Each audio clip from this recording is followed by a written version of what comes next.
കിണർ കുത്തുന്നതിനിടയിൽ മൺവെട്ടി കൊണ്ട് അടിച്ച് ദൈവത്തെ മുറിവേൽപ്പിച്ചു. അപ്പോൾ സംഭവിച്ചത് 1000 വർഷമായി വളർന്നുകൊണ്ടിരിക്കുന്ന ഗണപതി വിഗ്രഹവും അതിനെ തുടർന്നുള്ള വിശ്വാസങ്ങളും. വളരെ വർഷങ്ങൾക്ക് മുമ്പ് കാണിപാകം ഗ്രാമത്തിൽ ഒരു ദരിദ്ര കർഷക കുടുംബമുണ്ടായിരുന്നു. ആ കുടുംബത്തിൽ 3 സഹോദരന്മാരുണ്ടായിരുന്നു. ഒന്നാമൻ അന്ധൻ, രണ്ടാമൻ ബധിരൻ, മൂന്നാമൻ മൂകൻ. 3 പേർക്കും ശാരീരിക വൈകല്യങ്ങൾ ഉണ്ടായിരുന്നെങ്കിലും അവർ ഒത്തൊരുമയോടെ ജീവിച്ചു. കൃഷി ചെയ്ത് ജീവിക്കുന്ന ദരിദ്രരായിരുന്നു. അന്ധൻ കിണറ്റിൽ നിന്ന് വെള്ളം കോരിയെടുക്കും. ബധിരൻ വെള്ളം പാടത്തേക്ക് കൊണ്ടുപോകും.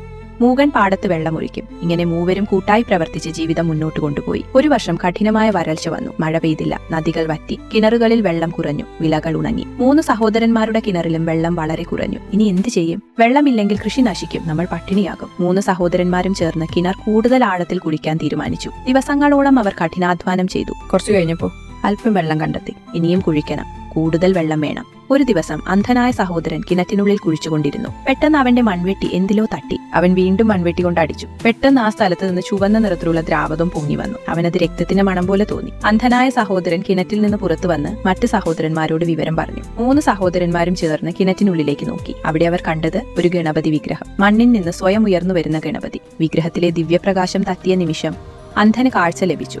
ബധിരന് കേൾവി ലഭിച്ചു. മൂകന് സംസാരശേഷി ലഭിച്ചു.